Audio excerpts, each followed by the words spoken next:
히브리서 13장 오늘 마지막 하도록 하겠습니다. 지금까지는 우리가 이 히브리서를 강의하면서 주로 참고한 교재가 디한 목사님이 쓰신 그 히브리서 강해가 있어요. 나중에 한번 읽어보십시오. 아주 은혜스럽습니다. 근데 너무 방대해요, 내용이. 예. 그리고 제임스 낙스 목사님의 또 강의 또 참고를 주로 했고요. 그리고 이제 정노수 목사님의 강의를 많이 참고를 했습니다. 이 총 13장 중에서 1장부터 12장까지는 주로 교리를 다루었습니다. 그런데 그리스도인의 삶에 대해서 바울이 할 말이 너무 많은 거예요. 그래서 이 13장 한 장을 할애를 해서 어떻게 성도를 대접할 것인가, 그 다음에 또 결혼 문제, 또 교회에 있는 그 리더를 어떻게 대우해야 되는가, 그리고 그리스도의 치욕을 짊어지고 산다는 게 뭔가, 그리고 디모데의 석방 소식을 알려주면서 히브리서가 마무리가 됩니다. 먼저 1절부터 3절까지 보면은 형제의 사랑에 대한 얘기가 나와요. 자, 한번 3절까지 읽어주시죠. 형제 사랑을 지속하고 나그네 대접하기를 잊지 말라. 그리함으로써 어떤 자들이 알지 못하는 가운데 천사들을 대접하였느니라. 결박되어 있는 자들을 기억하되 그들과 함께 결박된 심정으로 기억하고 너희 자신도 몸 안에 있으므로 역경당하는 자들을 기억하라. 예, 당시에 있는 그 히브리 성도들은 여기저기서 따돌림을 당했습니다. 자기 동포들한테, 그 유대인들한테도 왕따를 당했고요. 또 로마 제국으로부터도 또 추방을 당하고 했습니다. 그래서 집을 잃고 여기저기 떠돌면서 피난 생활을 하는 성도가 많았어요. 그래서 이런 사람들을 친절하게 대접하는 것이 필요했습니다. 지금은 덜하지만 그 당시에는 여행하면서 복음을 선포하는 자들이 참 많았습니다. 이 사람들을 복음 전도자라고 그래요. 우리나라는 지역별로 교회가 많습니다. 그래서 이 복음 전도자가 우리는 거의 없어요. 근데 미국은 땅이 넓다 보니까 전국을 돌아다니면서 복음만을 전하는 사람들이 있습니다. 예. 그러니까 어떤 사람들은 뭐 1년 스케줄이 꽉 차 있는 그런 분도 계세요.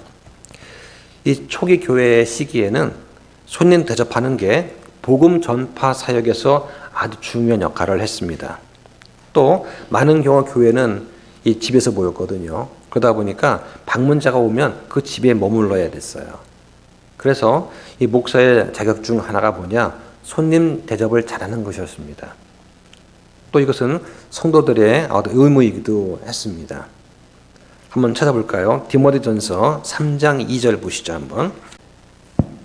그러므로 감도는 반드시 책망받는 것이었고 한 아내는 남편이며 깨달아 있고 많은 정신을 가지고 있으며 행실이 바르고 손님 대접하기를 힘쓰며 가르치는 재능이 있고. 네, 이게 이제 목사의 자격이거든요. 자, 이거 말고 또 로마서 12장에 보면 이런 말씀이 있습니다. 성도들의 필요에 따라서 나누어 주고 손님 대접에 힘쓰라, 이런 말씀이 있어요. 그래서 손님 대접하기를 힘쓰는 것, 이것은 목사뿐만 아니라 그 당시 성도들에 있어서 아주 중요한 의무이기도 했습니다. 여기 말씀 보니까 2절에 알지 못하는 가운데 천사들을 대접했다라고 그래요. 창세기 18장에 보면은 아브라함을 3명의 남자가 찾아옵니다. 그 중에 한 사람은 주님이세요. 그래서 사라한테 아들이 태어날 것을 예고하죠. 그리고 또 의인 10명이 없어서 소돔이 멸망할 것을 또 말씀을 하십니다. 지금 이 교회 시대에 구약처럼 천사가 보이지 않는다고 해서 천사의 활동이 없어지거나 천사가 없어진 것은 아니에요. 우리는 천사를 알아보지 못할 수도 있습니다. 하지만 구원의 상속자가 될 자들을 위해서 섬기는 종으로서 천사는 분명히 있습니다. 지금도 활동하고 있어요. 그래서 유대인들은 각각 개개인에 대한 수호 천사가 있다고 믿어요. 만일 천사들이 날개가 있다면 누구나 한 번에 보고서 아, 천사구나 알 수 있었을 것입니다. 그런데 천사는 날개를 가지고 있지 않습니다. 그래서 알지 못하는 사이에 천사들을 만나는 것이죠. 그리고 소돔과 고모라 여기 보면은 동성 연애자가 많았어요. 롯한테 가서는 천사들을 내놓으라고 했습니다. 만약에 그 천사들이 날개가 있었다면은 그랬을까요? 날개가 없는 보다 건장한 30대 남자였습니다. 그래서 이 천사들이 남성의 모습을 하고 있다는 사실도 알 수가 있어요. 성경에 보면은 천사는 남자라고 되어 있습니다. 한번 볼까요? 요한계시록 21장 17절 보세요. 또 그가 그 도시의 성벽을 충량하는데 내 사람들의 치수 곧 그 천사의 치수를 따라 140규피트이더라. 네, 자, 여기 보니까 성벽을 측량했다고 나옵니다. 예, 성벽이니까 두께가 되겠죠. 성벽 두께가 나왔는데 사람의 치수, 곧 천사의 치수라고 하면서 144규빗, 이것을 환산하면은 65m 정도가 돼요. 예, 그러니까 새 예루살렘의 그 둘러싸고 있는 성벽을 말하는 것입니다. 여기 보니까 사람의 치수, 곧 천사의 치수라고 하면서 나와 있는데, 자, 우리말 보고선 이게 남자인지 알 수가 없잖아요. 그렇죠? 근데 이 성경을 갖다가 그리스어 원어로 보게 되면은 나와 있어요. 그러니까 그리스어의 특징이 뭐냐? 모든 말에 성이 붙어 있습니다. 모든 말에. 그래서 그리스어로 보면은 이 사람과 천사란 단어를 찾아보면 거기에 남성 단수라고 적혀 있어요. 예. 그러니까 일반 성도가 원어를 읽을 필요는 없지만 만약에 관심이 있는 분들은 성경 소프트웨어를 사용하면 누구나 쉽게 알 수가 있습니다. 그래서 꼭 그리스어를 배우지 않아도 누구든지 그런 소프트웨어를 활용하면 다 알 수가 있게 되는 것이죠. 그래서 천사는 남성이다 하는 것을 성경이 말하고 있습니다. 다만 이걸 번역한 우리말과 영어에는 그걸 표현할 수가 없기 때문에 그냥 천사라만 되어 있지만 그리스어 원어에는 이게 남자라고 분명히 말해주고 있어요. 또 오늘 본문 3절에 보니까 그들과 함께 결박된 심정으로 기억하라 이런 말씀이 있습니다. 우리는 다른 성도들한테 관심을 가져야 됩니다. 그 당시에 성도들이 체포되어서 투옥되는 것은 아주 빈번한 일이었습니다. 그래서 바울도 감옥에 갇혔어요. 우리가 교제할 때는 영적인 문제뿐만 아니라 어떤 육적인 문제도 서로 나눌 수 있어야 됩니다. 서로의 삶을 나누는 것이 참 중요하죠. 그래서 우리 교회에서 이제 누가 와서 방문을 하게 되면 삶은 나누지 않습니까? 예, 그러면 세상에서는 할 수 없는 얘들도 우리 할 수 있어요. 왜냐면 세상에서는 자기의 약점을 드러내면은 얕잡아 보이잖아요. 내가 손해본단 말이죠. 근데 교회에서는 그렇지 않아요. 내가 이런 어려운 상황이 있었고 이렇게 해서 내가 신앙생활 해왔습니다 라고 나를 오픈할 수 있다는 얘기죠. 왜? 우리 같은 형제 자매니까 할 수 있는 거예요. 그래서 자신의 삶을 나눌 수 없다면 그것은 진정한 교회라고 할 수가 없다 하는 거죠. 여기 3절 후반부 보니까 너희 자신도 몸 안에 있으므로 라고 합니다. 우리가 어디 있다고 하십니까? 우리는 우리의 몸 안에 있는 존재다 라고 말씀을 하세요. 그래서 지금 우리는 육체 안에서 사는 이 삶을 우리를 사랑하사 우리를 위해서 자신을 주신 하나님의 아들의 믿음으로 살고 있습니다. 놀라운 사실이 뭐냐면 예수 그리스도께서 성령님을 통해서 지금 여러분의 집으로 이사를 오신 거예요. 여러분 안에 예수님께서 살고 있습니다. 그리고 약속을 하셨습니다. 어느 날 여러분은 지금의 일시적인 집인 몸을 떠나서 영원한 집으로 이사를 하게 될 것입니다. 이것이 바로 우리가 가지고 있는 소망이에요.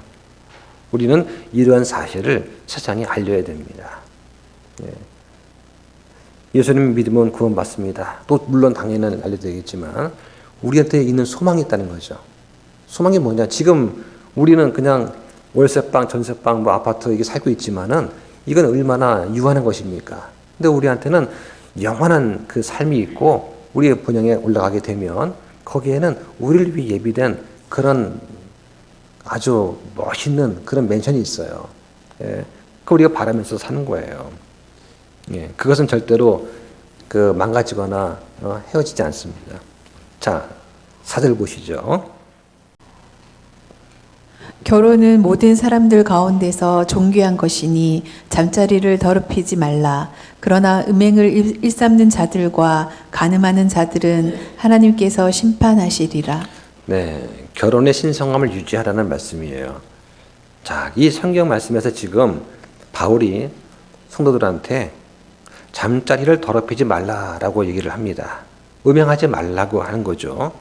이 말은 무슨 얘기냐면 지금 성도들 가운데 음행하는 자가 있다는 것을 말해주는 거예요. 이 부부 간에만 성생활이 유지가 되어야 됩니다. 동성애 같은 이 사악한 것들이 판을 튀는 세상에서 성도들이 본을 보여줘야 되는 것이죠. 이 음행의 대가는 아주 심각합니다. 다른 죄는 몸 밖에 짓지만 음행은 몸 안에 짓는 죄예요. 그래서 성경 보면 고린도전서 6장 18절에 기록되어 있습니다. 음행을 피하라. 사람이 행하는 모든 죄는 몸 밖에 있지만 음행하는 자는 자기 몸에 죄를 짓느니라. 이렇게 말씀하고 있어요. 고린도전서에 보면은 6장에 음행 문제를 다룹니다. 고린도에는 이방 신전이 있었어요. 거기에는 이방 신전의 창녀들이 있었습니다. 그들한테는 음행을 하는 것이 그들 종교의 의식의 일부였어요. 그래서 많은 남자들이 찾아갔죠. 심지어는 교회를 다니면서도 그 욕망에 사로잡혀서 그 이방 신전에 있는 창녀한테 달려가기도 했어요. 그것이 고린도 교회의 문제였습니다.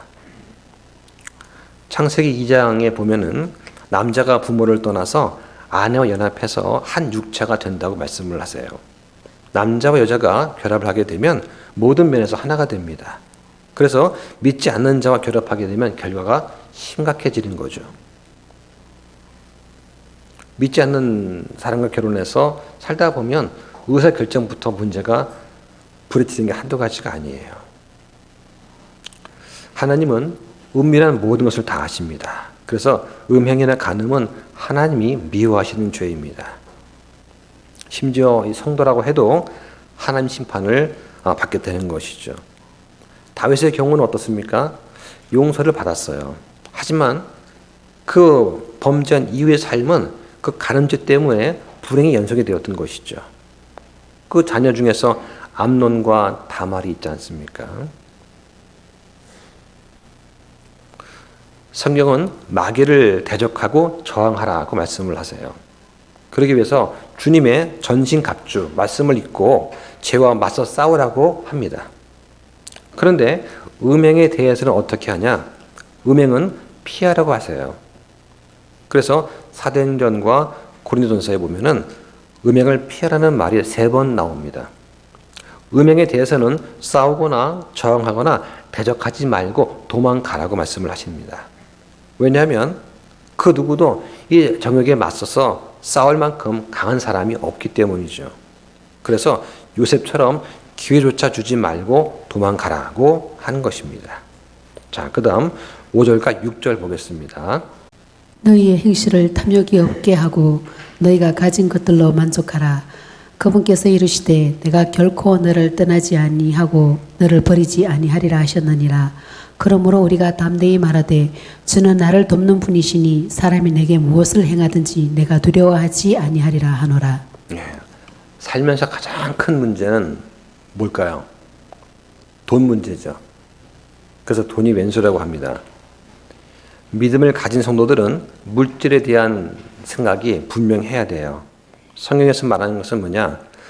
탐욕은 우상 숭배라고 말씀합니다. 골로새서 3장 5절에 보면 탐욕은 우상 숭배라고 하시죠. 필요 이상으로 원하면서 돈을 하나님보다 더 위에 두게 되는 것이 우상 숭배인 것입니다. 실제로 삶이 어려울 때는 주님을 더 찾게 됩니다. 더 기도하게 됩니다. 그런데 삶이 풍성해지면 하나님을 잊어버리게 돼요. 이게 인간의 본성입니다. 우리나라 옛날에 그 70년대, 80년대를 한번 생각해 보십시오. 60, 70년대에 판잣집을 개조해서 방석을 깔고 교회에서 눈물로 기도하던 그런 우리 그 선배 세대가 있습니다. 80년대에 성령 말씀을 너무나 사모한 나머지 말씀에 부흥이 일어나고 제자 훈련이 흥성했습니다. 그게 80년대예요. 지금 어떻습니까? 물질이 풍부하고 기술이 발달했어요. 그러다 보니까 인터넷 통해서 다양한 정보 접근을 합니다. 누구든지 인터넷 통해서 말씀을 쉽게 들을 수 있어요. 하지만 바른 말씀을 찾는 사람은 드뭅니다. 본문에 너희 행실을 탐욕이 없게 하고 너희가 가진 것들로 만족하라고 하세요. 이 말씀은 너희는 술 취하지 말라 또는 너희는 열심히 전도라 하는 말씀보다 훨씬 순종하기가 어려운 말씀 같아요. 그래서 아멘으로 화답하기가 어렵습니다. 심지어 주님 믿는 성도들조차도 부자가 되기 위해서 꾀를 부리거나 자기 지혜를 동원하는 경우가 많습니다. 탐욕에 찌든 교인들은 이 말씀을 들으면서도 아닙니다. 우리는 그래도 돈이 필요합니다. 하면서 주님께 항변할 그런 사람들이 있을 것입니다. 신약의 성도들이 탐욕을 갖고 있다면 그 사람은 하나님을 경배하는 것이 아니라 우상을 경배하는 것이다 라고 성경은 말씀을 하는 거죠. 6절에 주는 나를 돕는 분이시니 사람이 내게 무엇을 행하든지 내가 두려워하지 아니하리라. 초대교회 당시 사람들이 그리스도인에게 할 수 있는 일은 무엇이었느냐? 잡아다 가두거나 채찍질하거나 또는 몸을 죽이는 것이 전부였어요.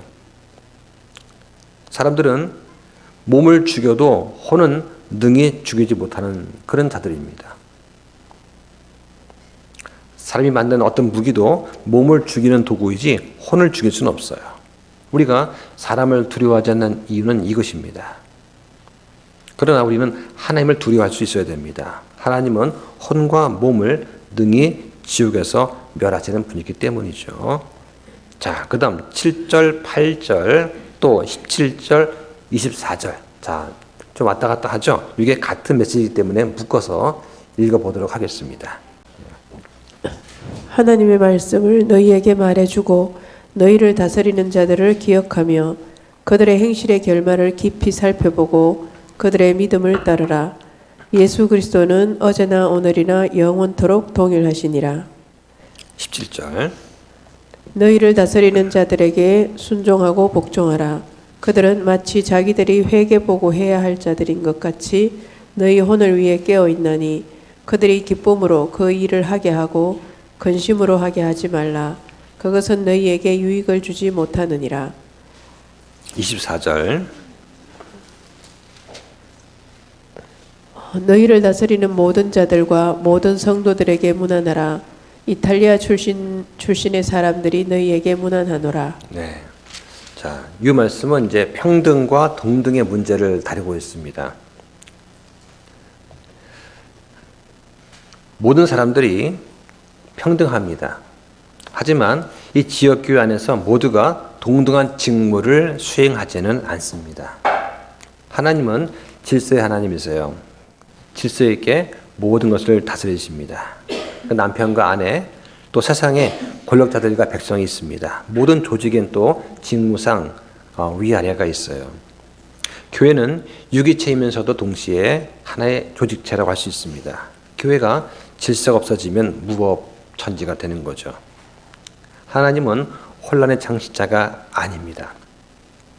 그래서 너희를 다스리는 자들이라는 표현이 7절, 17절, 24절에 3번 나옵니다. 교회는 영적인 권위를 가지고 다스리는 자들이 있고 그 다스림을 받는 그런 사람들이 있어요. 바울은 가는 곳마다 장로들, 간목들을 세웠습니다. 이게 오늘날 목회자라고 할 수가 있어요. 또 성도들의 책무가 있습니다. 7절에 보니까 너희를 다스리는 자들을 기억하라고 하십니다. 우리는 사람을 숭배하지는 않습니다. 특히 소위 못된 목사들이 많아서 목사 혐오증에 걸린 그런 성도들이 있어요. 하지만 바른 리더를 존경할 수 있어야 됩니다. 성도들이 안 하면 누가 할 수 있겠습니까? 이 교회 리더들이 말씀으로 성도를 그리스도께 인도하고 가르치고 또 성장시키는 겁니다. 목회자 입장에서 볼 때는 부르심을 받아서 이 일을 하지만 성도 입장에서 이런 사역을 당연한 것으로 받아들이면 안 되겠습니다. 이거를 정동석 목사님의 설교한 내용을 제가 정리해서 말씀을 드렸어요. 예. 자, 17절에 보니까 성도는 다스리는 자들한테 순종을 해야 된다라고 말씀합니다. 이 말씀은 우리가 정말 순종하기가 어려운 그런 말씀이에요. 목사 가운데 존경받는 사람이 과연 얼마나 될까요? 예. 제 기억에는 정말 저는 존경하는 목사님들이 많았던 것 같아요. 제가 어릴 때부터 다녔던 교회 목사님들은 정말 존경스러웠습니다. 물론 그때 제가 어렸으니까 그렇겠죠. 그런데 이제 제가 성장하고 나서 이렇게 교회를 보다 보면 제가 이제 교회를 장로교회에서 침례교회로 옮기게 된 결정적인 계기가 된 것 중에 뭐냐. 참 존경스러운 목사님이셨는데 그런데 이제 교회에서 이 헌금 문제, 헌금을 이제 교회에서 횡령을 한단 말이죠. 그래서 어떻게 횡령을 하냐? 이제 교회에 헌금을 하면은 이름을 써서 그 헌금을 하는 분도 있지만 무기명으로 헌금을 내는 분이 있어요. 그러면 이 무기명으로 헌금을 내는 그 돈은 장부에 기록이 안 된단 말이죠. 예, 그러니까 액수에는 잡히지만은 그걸 갖다가 회계에 맡은 사람하고 목사하고 이렇게 이게가 돼가지고 목사의 비자금으로 이걸 빼놓는 거예요. 그거를 이제 제가 알게 된 거죠. 그 어떻게 알게 됐냐? 그 어떤 집사 형제가 이제 회계를 맡았는데 이 형제는 좀 성격이 바른 분 같아요.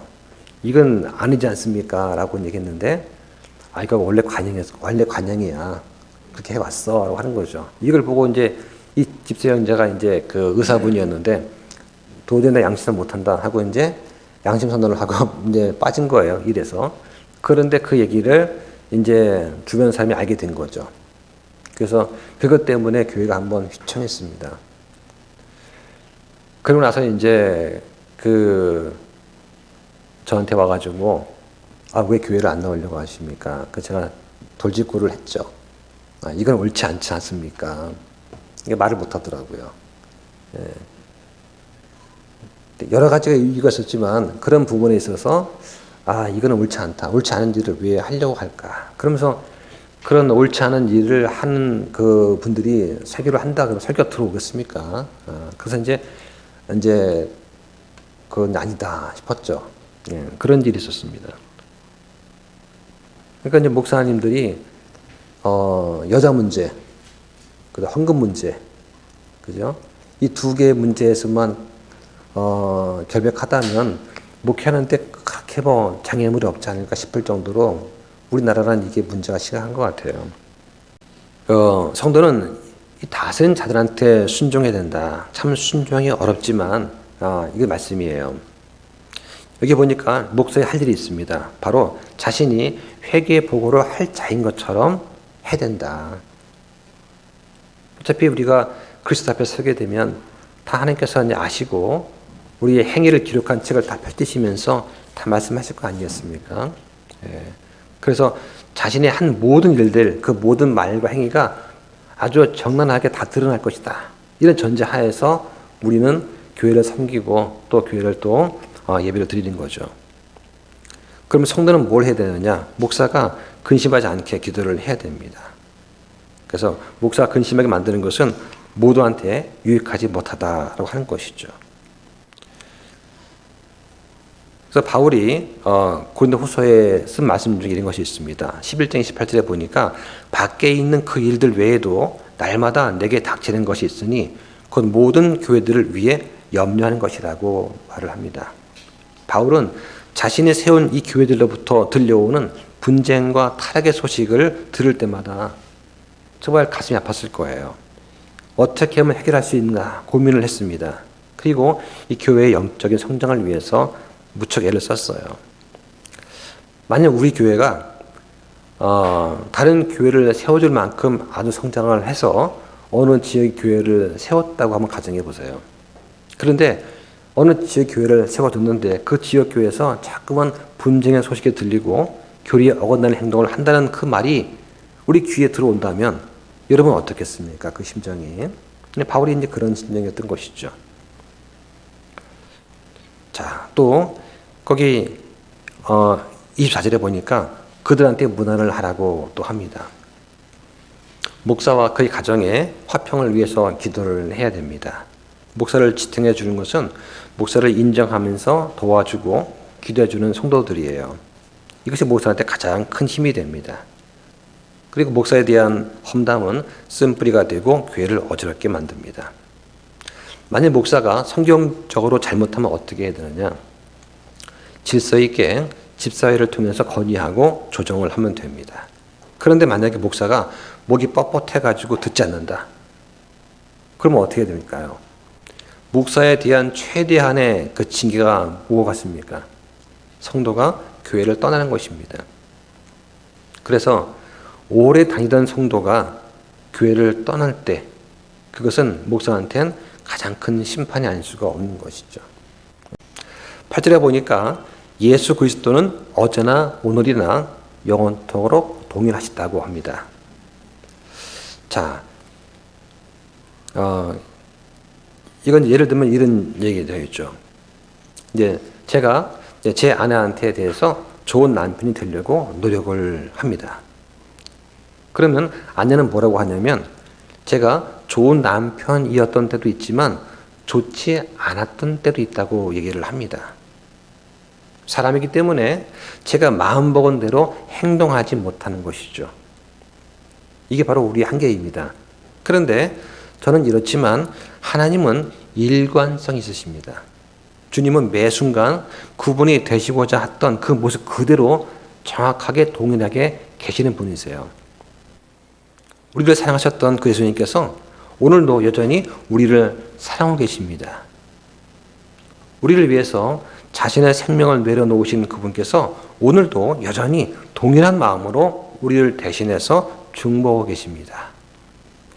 은혜와 긍휼로 우리의 나약한 혼을 대해 주셨던 그 예수님께서 오늘도 여전히 이런 방식으로 우리를 대해 주고 계십니다. 이런 걸 생각할 때 우리한테는 큰 위안이 되는 것이죠.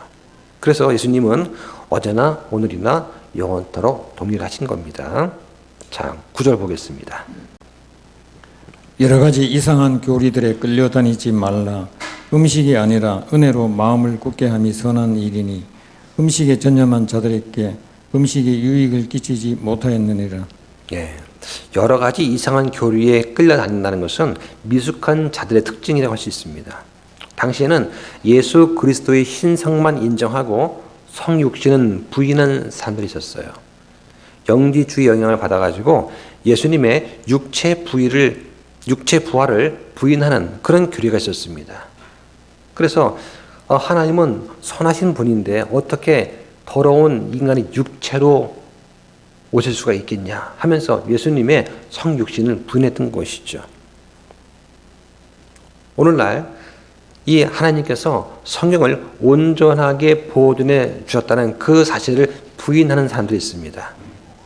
그들은 행위 구원을 강조합니다. 그리고 구원의 영원한 안전 보장을 멸시를 해요.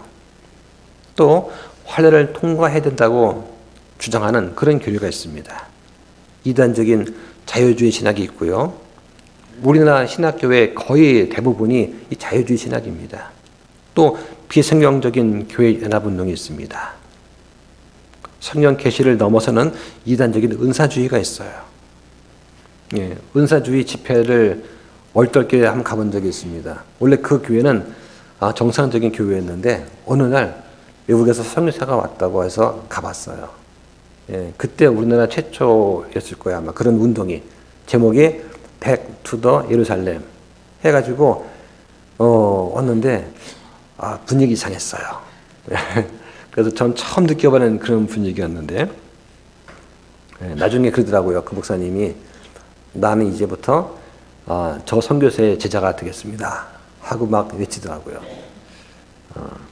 그러면 이제 저 교회는 이제 끝났다 생각했거든요. 웬걸요? 더 커졌습니다. 네. 참 그게 안타까운 거죠. 그래서 이 겨자씨가 나무로 자라는 것은 기현상이거든요. 자기는 겨자는 풀입니다. 그런데 이 겨자씨가 나무가 돼서 크게 자라서 거기에 새가 깃드는 거예요. 그 성경 말씀이 있죠. 그거는 이 교회가 잘못되어 가는 것을 풍자한 그런 말씀입니다. 그런 이단적인 모임들이 더 융성해지고 있어요. 또 종교다원주의가 있습니다. 열린 예배가 있습니다.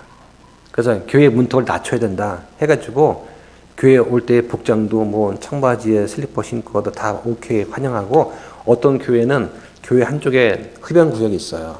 예, 흡연하면서 교제하는 구역도 만들어 놓고 저 안산에 있습니다. 예. 그리고 CCM이 교회 내부에서 아주 찬송가를 대체시켜서, 예, CCM이 특징이 무엇입니까? 자기의 감성을 자극하는 것이거든요. 찬송을 부르면서 하나님 영광을 찬양할 수 있지만 CCM을 부르게 되면 내 감성에 도취돼 가지고 그냥 거기에 푹 빠져 자기 연민에 빠져버립니다. 이런 것에 끌려다니지 말라는 거예요. 이 구절은 앞뒤 문맥상 음식 문제로 보입니다. 바울은 지금 특정한 음식을 먹지 않는 것 때문에 비판하는 것이 아니라 어떤 영적인 유익을 얻기 위해서 특정한 음식을 먹는 것을 비판하고 있어요. 영지주의 영향을 받은 이상한 교리를 전하는 사람의 특징이 뭐냐? 어떤 음식을 통해서, 어떤 의식을 통해서, 교리를 통해서 내 몸이 온전해지고 영적인 유익을 얻을 수 있다라고 판단하는 거예요. 예, 이걸 갖다가 지금 비판한 것입니다.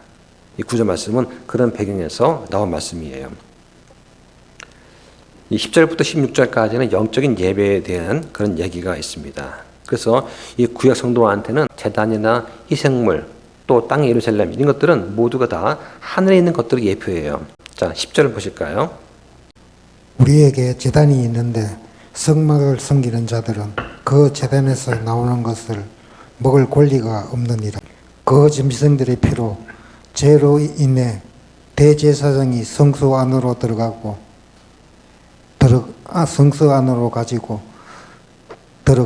그것들의 몸은 진영 밖에서 불살이나니, 그러므로 예수님께서도 친히 자신의 피로 백성을 거룩히 구별하시기 위해 성문 밖에서 고난을 당하셨느니라.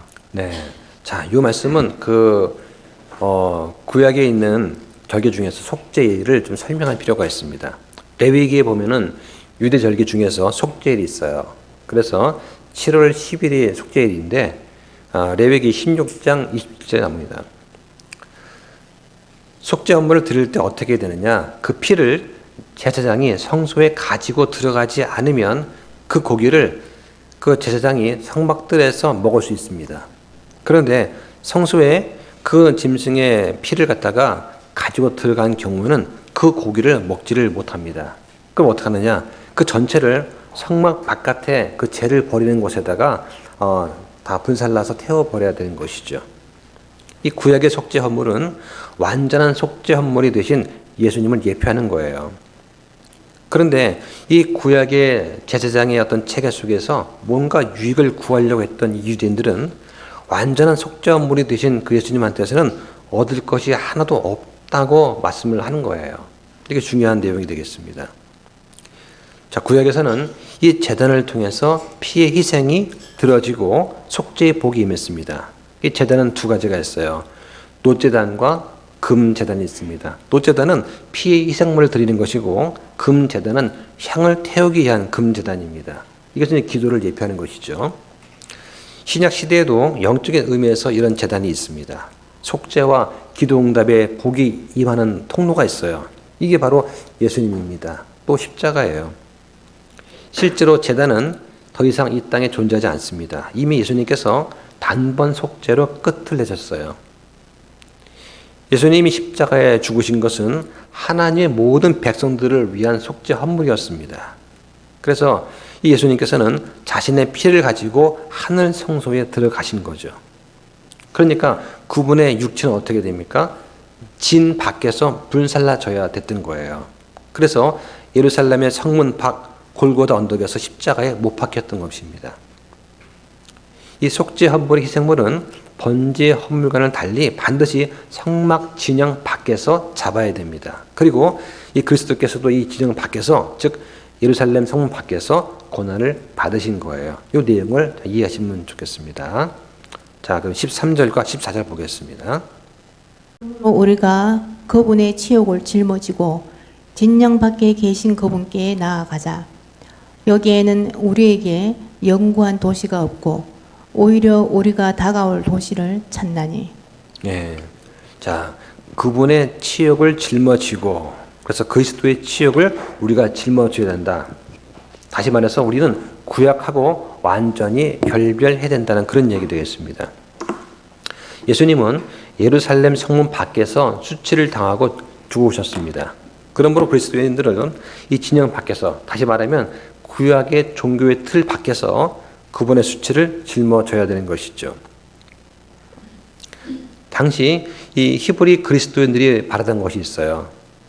그리스도인으로 살기는 살되 핍박은 받지 않고 싶었습니다. 바울의 말은 그런 일은 불가능하다는 거예요.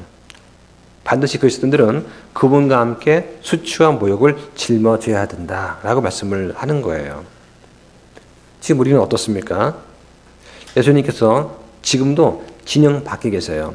그분은 세상을 구원하시려고 자신의 피와 몸을 모두 들으셨습니다. 그런데 세상은 여전히 그분을 지금도 거부하고 있어요.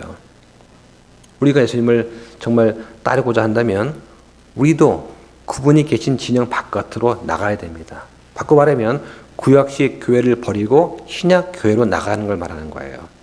그리고 나서 그분의 모욕을 우리가 짊어지는 것을 말하고 있습니다. 자, 15절과 16절 또 보시죠. 그러므로 우리가 그분으로 말미암아 계속해서 찬양의 희생물을 하나님께 드리자. 그것은 곧 그분의 이름에 감사를 드리는 우리 입술의 열매니라. 더욱이 선을 행하는 것과 나누어 주는 것을 잊지 말라. 하나님께서는 이 같은 희생을 매우 기뻐하시느니라. 예, 여기 영적이라는 말을 잘 이해하셔야 됩니다. 이 영적이라고 해가지고 이것은 물질이 아니다라고 생각하시면 안 돼요.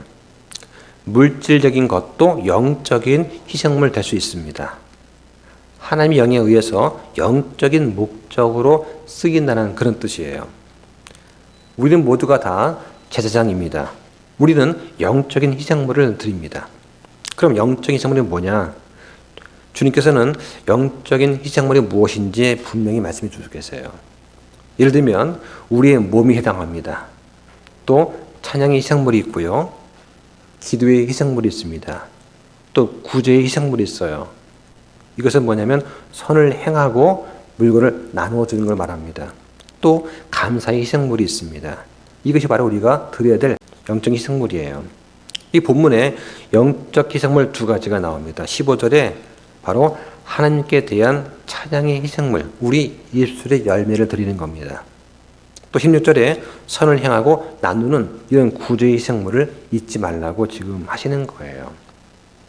우리 예배 때 찬양을 하지 않습니까? 이게 바로 찬양의 희생물 드리는 거예요. 또 이 초대교회 당시는 피난 온 형제가 많았습니다. 가난해서 이제 먹고 입고 잘 곳이 없었던 것이죠. 그들한테 우리가 나누어 주는 거예요. 이게 바로 구제 희생물이었던 것이죠. 네.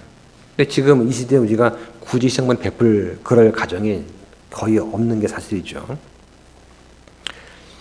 여기서 나눠준다는 것은 여러 가지 의미가 있습니다. 사도행전에 보면은 재산의 분배를 또 의미할 수가 있어요. 그래서 이 초대교회 때에는 주님이 곧 다시 올 거라고 하는 기대가 너무나 컸습니다.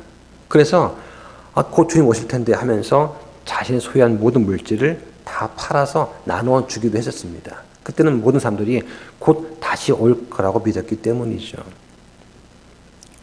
그리고 또 우리 신자들이 공동체 안에서 같은 마음을 나누는 것, 그 나누는 것입니다. 또 친교 의미에서 우리가 주의 만찬을 하는 것, 다음 주에 주의 만찬 할 텐데요. 이 주의 만찬 하는 것도 나누는 것입니다. 그리고 예배를 마치고 같이 식사를 합니다. 그러니까 식사를 하면서 교제하고 애찬을 나누는 것이죠. 이것도 나누는 것입니다. 자, 18절과 19절 보겠습니다. 우리를 위해 기도하라. 우리가 모든 일에 정직하게 살려고 함으로 선한 양심을 가지고 있음을 우리가 확신하노라. 그러나 너희가 이 일을 행한 것을 내가 특별히 간청하노니 이것은 내가 너희에게 더 빨리 돌아가려 함이라. 네. 자, 모든 일에 정직하게 선한 양심을 가지고 사는 것. 이게 바로 하나님께서 여러분에게 원하시는 생활 방식입니다. 사도행전에 보면은 사도 바울이 선한 양심을 가지고 살았다고 고백을 합니다. 그럼 이 선한 양심이라는 게 뭘까요? 잘못을 한 번도 안 한 것입니까? 아니면 죄를 안 진 걸까요? 그런 게 아닙니다. 선한 양심은 하나님께서 알려주시는 것을 내가 최선을 다해서 하려고 노력하는 양심이에요. 이게 선한 양심입니다. 다시 말하면 하나님께서 보여주신 이 진리의 빛에 반응해서 우리가 그 빛에 적극적으로 반응을 보이는 것입니다. 근데 우리는 어떻습니까? 각 개개인이 서로 다른 속도로 성장을 합니다. 이 세상하고 세상의 종교인들은 여러분들이 그리스도인답게 사는 것을 원하지 않습니다.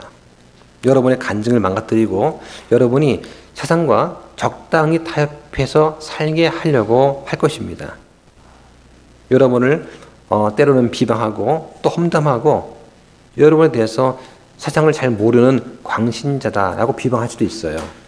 그런데 중요한 것은 뭐냐면 주님께서 다시 오시게 되면 주님께서 말씀한 대로 살아가는 그것이 가장 현명한 것이었다는 것을 모든 사람이 다 알게 될 거라는 것입니다. 자, 20절과 21절 보겠습니다.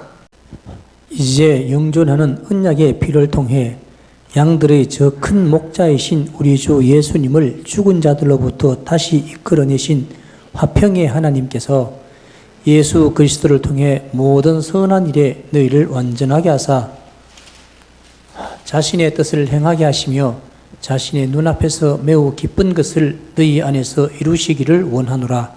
영광이 그분께 영원 무궁토록 있기를 원하노라. 아멘. 네, 여기 영존하는 언약의 피, 이것은 하나님의 피입니다. 그래서 사도행전 20장에 보면은 교회를 하나님께서 자신의 피로 사신 교회다라고 하십니다. 여기 양들의 저 큰 목자는 참 목자 예수님을 말하는 것이죠. 그러니까 이 땅에 있는 목사는 잠정적인 목자일 뿐입니다. 부활에는 첫째 부활과 둘째 부활이 있어요. 예수님의 부활은 이 첫째 부활의 첫 열매가 되십니다. 이 첫 부활은 3단계가 있습니다. 첫 열매가 있고 수확이 있고 이삭죽기가 있어요. 그래서 이 첫 열매는 그리스도를 말하는 것입니다. 그리고 수확은 신약 성도의 부활과 휴거를 말하는 것이죠. 이건 우리한테 해당이 되는 것입니다. 이삭죽기는 대환란 때 환란을 통과한 환란 성도, 즉 구약 성도를 또 말하는 것입니다. 환란 성도는 교회가 아니에요. 환란 성도는 이미 교회가 다 올라가고 나서 남아있는 그런 환란을 통과하는 사람입니다. 즉 교회는 환란을 통과하지 않습니다. 여기 보니까 화평의 하나님이라고 나와 있습니다. 우리가 예수님 믿는 근본 이유는 평안과 화평 때문입니다. 그래서 로마서 5장 1절에 보니까 그러므로 우리가 믿음으로 의롭다고 인정받아 우리 주 예수 그리스도를 통해서 하나님과의 화평을 누린다고 되어 있습니다. 예수님께서는 자신의 죽음을 통해서 모든 죄값을 다 치르셨어요. 그래서 하나님께서는 누군가를 의롭다고 하실 수 있게 되었습니다. 인간이 예수님의 대속을 받아들이기만 하면 의롭다라고 선언하시는 거죠. 그래서 예수님 믿는 것이 사람이 할 일이고 의롭다고 선언하는 것은 하나님이 하시는 일입니다. 이럴 때 하나님과 사람이 예수 그리스도 안에서 만나고 그때 사람은 하나님과의 화평을 얻게 되는 것입니다. 21절에 우리를 완전하게 하신다고 합니다. 여기서 말하는 완전함이 뭐냐? 완전함은 죄가 없다는 것이 아닙니다. 이 완전함의 뜻은 뭐냐? 금이 간 뼈를 맞추는 거예요. 그러니까 어떻게 맞춥니까? 말씀과 기도를 통해서, 또 지도자와 다른 성도들과의 연합을 통해서, 또 고난과 징계를 통해서 완전케 하시는 거예요. 그리고는 자신의 뜻을 행하게 하십니다. 그래서 주님께서 기뻐하는 것을 이루게 해주세요. 그렇게 하면서 아멘으로 기도를 끝맺는 것이죠. 자, 22절부터 25절까지 보겠습니다. 형제들아 내가 너희에게 간청하노니 권면의 말을 용납하라.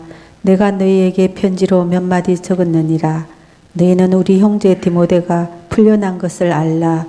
그가 곧 오면 내가 그와 함께 너희를 보리라.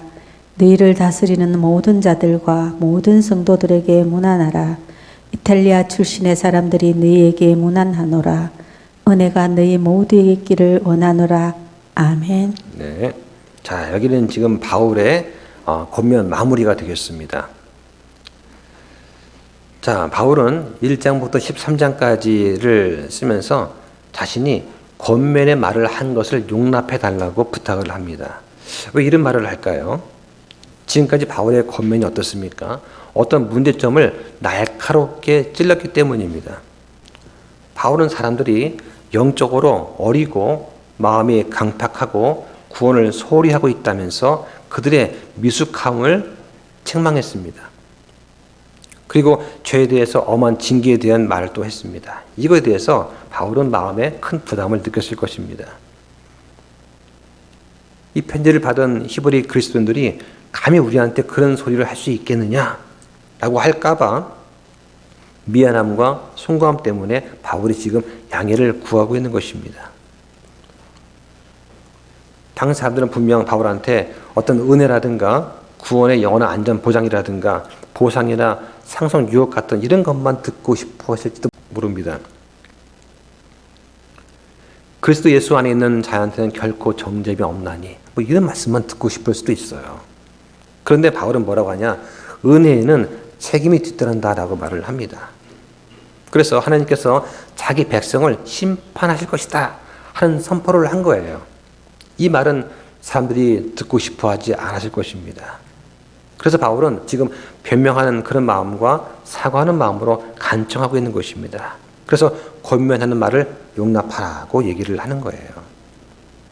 듣기 싫은 소리인지는 알겠지만 그들의 유익을 위해서는 꼭 해야 된다는 그런 얘기가 되겠습니다. 아마 우리도 마찬가지일 것 같아요. 영적인 성장은 원하는데 마음에 찔리는 설교는 원하지 않는 것이 사람들의 본성인 것 같습니다. 지금 바울은 이 디모데를 소개를 하면서 디모데가 풀려날 것을 얘기하고 있습니다. 이 디모데는 그 당시에 널리 알려져 있던 그 복음 사역자였어요. 바울한테는 이 석방을 알리는 것이 필요했다고 생각을 한 것 같습니다. 자, 그 다음에 문안이 나오죠. 여기 나오는 이탈리아 사람들이 있습니다. 로마 제국의 수도였던 그 로마에도 복음이 증거되었다는 것을 암시해 줍니다. 초대교회의 그 역사를 보면은 구약 성경이 정경으로 인정된 때가 있어요. 90년입니다. 그때 얌야 회의 때 구약 성경을 정경 인정을 합니다. 그리고 300년이 지나가지고 397년 카르타고 회의에서 신약 성경도 정경으로 인정을 합니다. 그럴 때 이 카르타고 회의에서 히브리서를 바울 서신으로 인정을 해요. 그래서 히브리서 서신의 저자가 바울로 보는 것입니다. 자, 마지막으로 은혜가 너희 모두에게 있기를 원하노라 합니다. 성경에 이 말은 13번 나옵니다. 그래서 바울이 주로 사용하는 끝맺는 인사말이에요. 바울 서신에 12번 나오고 계시록에는 1번 나옵니다. 그런데 하나 재미있는 것은 이 계시록에 있는 그 말씀하고 말라기 있는 말씀하고 이게 서로 대꾸가 되어 있어요. 예, 말라기는 맨 끝에 뭐라고 나오는지 아십니까? 한번 찾아볼까요? 마태복음 앞에 있죠. 말라기 맨 끝에 있는 구절 한번 보세요. 그가 아버지들의 마음을 자식들에게 돌아오게 하고 자식들의 마음을 그들의 아버지들에게 돌아오게 하여 내가 와서 저주로 그 땅을 치지 아니하게 하리라. 그런데 이 문장을 영어 성경에 보면은 저주란 curse란 단어가 맨 끝에 나옵니다. 그러니까 구약 성경은 저주로 끝난 거예요. 자, 그 다음에 또 보실까요? 계시록 22장 21절 보시죠. 우리 주 예수 그리스도의 은혜가 너희 모두와 함께 있기를 원하노라. 아멘. 여기 보면은 은혜라는 말이 나오죠. 그래서 성경은 구약은 저주로 끝났다가 신약은 은혜로 끝난다, 이렇게 말을 하는 것입니다. 첫째 사람인 아담의 세대는 저주로 끝났습니다. 그런데 둘째 사람인 예수 그리스도의 세대는 은혜로 끝난다고 우리가 말할 수 있는 거예요. 자, 정리하겠습니다. 히브리서의 총 결론은 뭐냐? 구약은 하나의 예표다. 그리고 신약은 실체라고 하는 것입니다. 예수님께서는 천사들과 모세, 그리고 대제사장, 그리고 짐승희생보다 훨씬 더 뛰어나시다. 비교가 불가능하다라고 하는 것입니다. 또 하나는 예수님께서는 어제도 오늘도 영원토록 동일하시다 하는 것입니다. 이 내용이 히브리서의 결론이 되겠습니다. 자, 여기까지 하고 다음 시간부터는 우리 갈라디아서를 보도록 하겠습니다. 자, 기도 마치겠습니다.